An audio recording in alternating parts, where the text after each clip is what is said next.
Can you say something in Spanish? Hola, no, I'm just kidding. Introduce yourself and I tell you if you sound gringa. Gringa. Vale, okay. So I had friends say, oh, we can find you in LinkedIn. And I was like, what? LinkedIn? I was like, what? And then they showed me, I was like, oh, you mean LinkedIn? And the way they pronounce brands. Oh yeah, Nike. Definitely would love to stay here. I think a lot of my decisions would probably depend on the US election this year. I've met like some funcionarios in Aluche that they see my American passport and they just sit there and talk to me about random things that they know about the US. He's like, oh yeah, I was in New York like 2 years ago. You know, I really like this. Or like, I was in San Francisco. Right. And I'm like, I'm not from San Francisco. I've never been. Get the job done. It's like you want to be nice to them because then they're like, they're more easy to stamp all your paperwork. Yeah. Do you see yourself in Spain for the next 5 to 10 years? I think it's really hard to say in 10 years, maybe within 5 years. I mean, I can't predict the future. I don't know like what. But you would love to stay here. Yeah, I would love to stay here. Definitely would love to stay here. I think a lot of my decisions would probably depend on the US election this year. But I guess the outcomes are clear. We know more or less what's going to happen. I mean, I'm going to start a master's in September in international relations. Right. So it's a 1-year master's, like intensive full-time master's at IE. So hopefully after that, maybe I will get a job here in Spain, or maybe I get a job somewhere else in Europe, or I go back to the US, or I don't know, I go to Asia. This is basically a business school, right? Yeah, it's a business school. Right. It's even a well-renowned business school. Yeah, it's a private business school. Right. You know, they do a lot of their marketing. They have a lot of like different programs, but mostly it's for business. A lot of people that go there, they have their business degree. There's also like a law program. They also have like economics, international relations, these kind of things. They've got like a lot of stuff. So I think this school appears in the top something. I don't know if it's 5 or 10 in Europe. Yeah, like top 15. Yeah. Mm-hmm. Why are you interested in politics, political science? Just the way the world is right now. Like, I think we need more people that are more knowledgeable in certain like conflicts in certain areas to help just guide people in charge to make sure they do the right thing or they make the right choices, because like the world is so interconnected now, like more than ever. And just maintaining positive relationships, maintaining good relationships with other countries is a good thing. So what are you doing here now?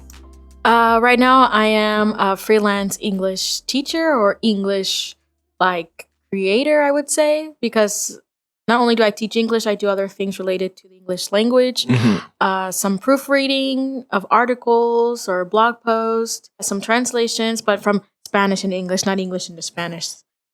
My Spanish is great, but not that great. Can you say something in Spanish? Hola, no, I'm just kidding. Do you have the typical thick American accent? No, I don't think I have the typical thick American accent. I mean, I don't think so. I've had a lady here on the show. She told me she has it and she enjoys it. She's like, she loves putting sometimes a little bit extra American accent. I think like only a native Spanish speaker could tell me, but I don't know. I would feel kind of embarrassed because I was like, I would work really hard to like maybe not sound so like American. Introduce yourself and I tell you if you sound gringa. Gringa. Vale, ok, soy Autumn, soy profesora de inglés, trabajo online. That's perfectly fine. Okay. Yeah. Okay. It doesn't sound heavily American. Okay. It's okay. Maybe with some words, because I know like there are a lot of like words or companies in English and I just say with my US accent. Right. I've had friends say, oh, we can find you in LinkedIn. And I was like, what? LinkedIn? I was like, what? And then they showed me, I was like, oh, you mean LinkedIn? And the way they pronounce brands. Oh, yeah, Nike. Nike. I mean, no, the Nike thing, I think it's a worldwide thing. Yeah. Even French speakers, we do say Nike. But then, burger, Popeye. Yeah, Popeye. I was like, oh, it's Popeye. No, it's Popeye. It's like, oh, okay, fine, Popeye. Right. Popeye. Yeah. COVID-19. Oh yeah. How did it affect you?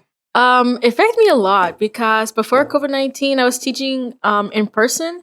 So I was traveling a lot, using the metro a lot in Madrid, or subway, I should say subway. Subway a lot in Yeah. Madrid. And then suddenly I just started working online, and then I haven't returned to any in-person classes. Hmm. Everything's been online. The transition was hard. Like lockdown was a bit hard because in Spain it was like really tough. Like you couldn't leave, you couldn't do anything. It was But one of the epicenters, actually. yeah, so I ended up finding a lot of like online communities, meeting different people. And so I was able to, like make it out of one piece. I guess physically, maybe mentally I was just a bit like I felt like I lost a lot of like years cuz I had just turned 30. I was like, "All right, like I'm going to enjoy this year. I got all these trips planned. I'm going to party, I'm going to have a good time." So mentally I feel like I'm like Yeah. less in age than Right. I am now. It happens at the exact time I was on the verge of traveling, visiting other places here in Spain and, other countries here in Europe. I had just arrived and then COVID-19, everything messed up. But I could leverage it. I took advantage of the lockdown to work on my TFM, the thesis, master's degree thesis. Yeah. Okay. Yeah. Well, yeah, plenty of time. I could say it's okay. It was okay on my end. I took the COVID time to catch up on a lot of stuff on Netflix. Yeah, I can imagine. Yeah, and I was on a lot of like Zoom calls, like just different Zoom activities with like people doing different things and like getting to know people. And I got friends like all over the world Hmm. that I still have yet to meet in person, some of them. I was rather on monk mode, more or less. So it consists in having more of a minimalist lifestyle, spending less time on your phone, less distraction, working on essential things and something like. It compelled me to do so. I don't think I would have done it without COVID-19, especially because I wanted to get rid of the TFMA, as soon as possible. So yeah, most of the time, most of the lockdown period has been like that. And then, well, the other days when I was relieved from everything related to school, I could enjoy, a few Netflix shows and some other things. But it's been a cool thing. I can say if I weigh the pros and cons, I would say I could benefit from it more than the drawbacks. I would say. Yeah, I think everyone has their own experience with COVID. How about now? Are you still recovering from it, processing, or No, fine, I think perfectly? I mean, fine, no, but I think I'm a different person. Okay. I don't think I'm the same person that I was before COVID. I Mhm. think it put a lot of certain things into perspective, things that I care about, things that I want, like what I want in my life in the future, how I want my life to be now. So I think I'm more of a different person. What are some of the lessons that COVID-19 taught you? To live in the moment and not think so much about the future. Hmm. That's another one. Just to stay present. Um, Also like to not be so materialistic, like not Right. caring about like buying or having the newest things of everything. I don't always need to buy like the latest version or the newest model of things. Like if it's not broken and it still works, there's no need for me to spend more money. Be more money conscious. Hmm. Yes, because before COVID, I was spending money like I was rich. I wasn't rich. I was spending money. Are you well integrated here in Spain? Well, and yeah, I would say I'm well integrated. I have Spanish friends. I have international friends.